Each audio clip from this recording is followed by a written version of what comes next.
মূলত আপনারা জানেন যে মুন্সিগঞ্জ পৌরসভার যে ইতিমধ্যে কর বৃদ্ধি করা হয়েছে, সেই কর বৃদ্ধিটি আমাদের কাছে মুন্সিগঞ্জ পৌরসভার নাগরিক যারা রয়েছে তাদের কাছে মনে হয়নি যে এটি একটি স্বাভাবিক প্রক্রিয়ার মধ্য দিয়ে এই করটি বৃদ্ধি করা হয়েছে, বরং মনে হয়েছে এটি একটি অস্বাভাবিক প্রক্রিয়া। এবং এই বিষয়টি নিয়ে জনমনে বেশ ক্ষোভ রয়েছে। সেই মানুষের সেই বিষয়টি আমরা আজকে জেলা প্রশাসকের কাছে তুলে ধরেছি যে পৌরসভা আমাদের একটি স্বায়ত্তশাসিত সেবামূলক প্রতিষ্ঠান, কিন্তু সেটিকে অনেক ক্ষেত্রে আমরা দেখি নানাভাবে ফি ধার্য করে সেটিকে বাণিজ্যকরণ করা হয়। আমরা চাই না যে পৌরসভা তার সেবামূলক প্রতিষ্ঠানের বাইরে যে বাণিজ্যিক কোনো প্রতিষ্ঠান হয়ে দাঁড়াক। আমরা চাই পৌরসভা মানুষের সেবার জন্য কাজ করুক।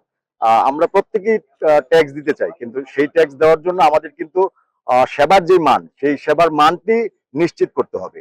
এবং আমরা এখন পর্যন্ত জানি না যে আসলে এই যে টাকা বৃদ্ধি করা হয়েছে সেটি কোন কোন খাতে কি কারণে করা হয়েছে। কারণ আমরা যে পর্যন্ত সেই সেবার না পাবো, আমরা কিন্তু নিশ্চিত হতে পারবো না যে এই সেবার খাতের জন্য আমাদের এই ট্যাক্সটি বাড়ানো হয়েছে। সেই ব্যাপারটিও খুব স্পষ্ট ভাবে পৌরসভা থেকে জনগণকে জানানো হয়নি। তা আমরা আশা করি যে পৌরসভার পক্ষ থেকে এই যে অতিরিক্ত বৃদ্ধির যে বিষয়টি যেটি করা হয়েছে সেটি স্থগিত করে নাগরিকদের সমন্বয়ের মাধ্যমে, নাগরিকদের পরামর্শের ভিত্তিতে তারা আবার নতুন করে কর নির্ধারণ করুক।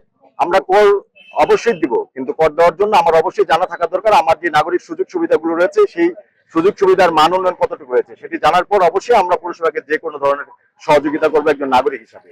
কিন্তু সেটি না জেনে না বুঝে এভাবে হুট করে 3 গুণ 4 গুণ পৌর কর বৃদ্ধি করাটা এটা কি স্বাভাবিক প্রক্রিয়া না।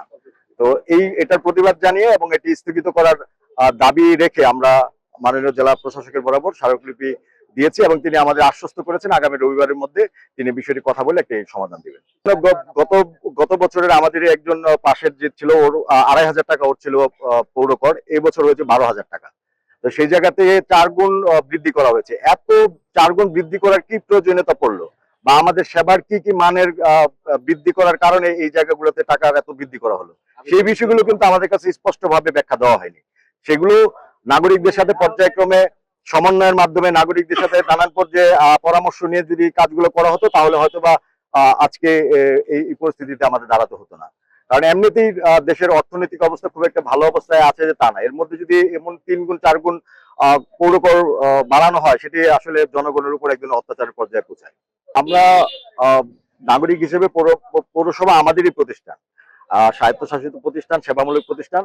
এই পৌরসভার প্রতি আমাদেরও দায়িত্ব রয়েছে। আমাদেরও পৌরসভার অনেক কাজে সহযোগিতা করা উচিত। নাগরিক সচেতনতা বৃদ্ধির জন্য আমরা কাজ করছি, আমরা তাদের সহযোগিতা করতে চাই।